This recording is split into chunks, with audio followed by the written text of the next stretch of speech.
Então, o que a gente vai fazer hoje aqui, pessoal? Nós vamos passar aqui bem... Eu não vou mostrar para vocês como monta um gráfico CFD, porque isso já tem lá na nossa área de membros, né? Então, quem não sabe como montar um gráfico CFD, vai lá na parte de estimativa.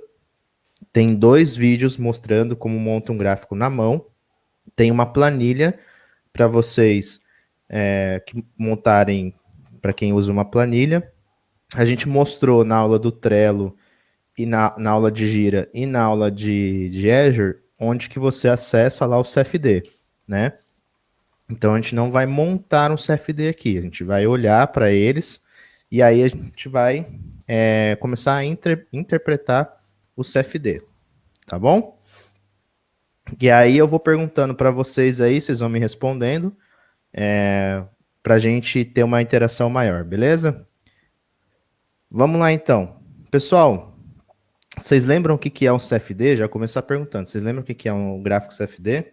CFD significa Cumulative Flow Diagram, tá? Ou diagrama de fluxo acumulativo. É cumulativo.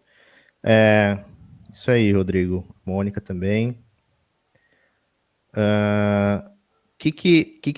Como que a gente monta, né, o CFD? De novo, ele é uma foto do seu fluxo por determinado período, tá?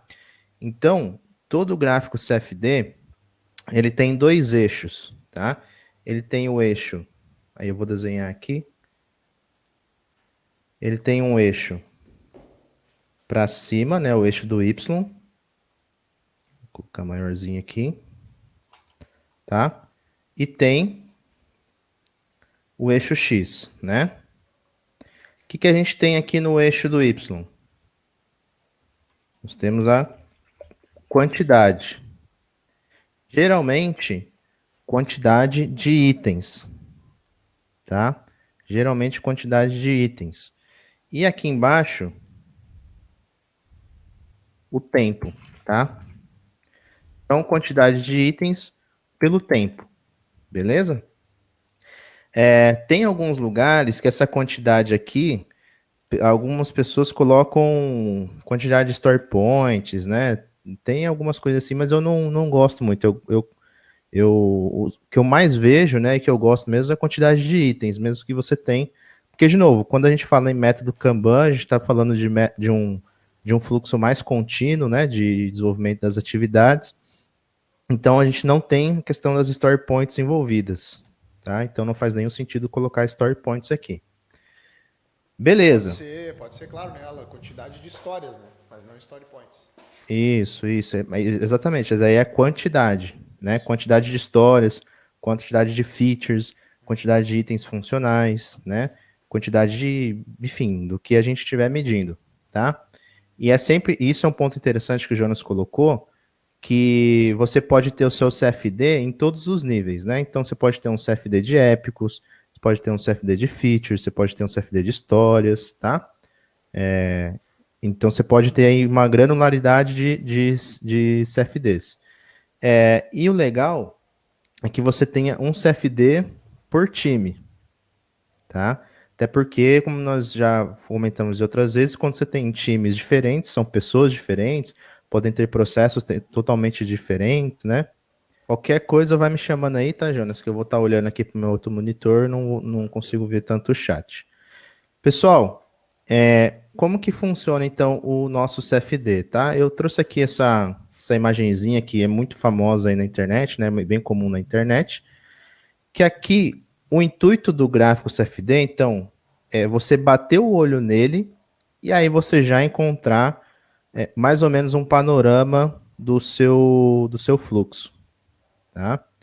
E aí a gente consegue tirar diversas métricas aqui olhando o gráfico CFD. Só que antes, o que a gente tem aqui? Lembrando, né? O que é o CFD? Quantidade de itens pelo tempo. Então, por exemplo, ó, eu tenho aqui, ficou bem pequenininho, mas ó, eu tenho aqui a quantidades no eixo Y, né? E aqui embaixo o tempo, ó. 2 de junho, 4 de junho, 6 de junho e por aí vai. Cada corzinha do gráfico representa uma etapa do meu fluxo, certo? Então eu tenho aqui, ó, o azul escuro é o done, o azul clarinho é o de teste, né? O rosinha é o code review. E aqui ele vai colocando a quantidade de itens que eu tenho conforme o tempo vai passando, beleza? A intenção do gráfico CFD, pessoal, é a gente conseguir ver disfunções no nosso fluxo, tomar ações em cima disso, e aí ter um fluxo mais previsível, mais estável, tá? A gente sempre está querendo chegar num cenário onde a gente tem um sistema estável. Por quê? Porque daí a gente é mais previsível. A gente consegue utilizar melhor as nossas métricas para determinar prazos de entrega, né? A gente não ter uma variabilidade tão grande assim quando a gente vai passar uma data de entrega para um stakeholder, para a gente até ver a nossa capacidade, né? Gargalos, enfim. O que a gente tem aqui então no gráfico CFD, pessoal? Ó, lembrando, né? Cada corzinha aqui é um status do nosso fluxo, né? Uma situação do nosso fluxo. Aqui no CFD, a gente consegue pegar cycle time, lead time, work in progress, né? O nosso WIP. Ó, work in progress. Se o zoom tiver pequenininho, você me avisa aí, tá, Jonas? Tá bom, tá bom. Tá bom? Work in progress, tá? Tamanho do backlog, tamanho de coisas que ainda tem para ser concluídas, tá? Throughput, a gente consegue ver aqui também. E aí, ó, como que a gente lê então o CFD, tá?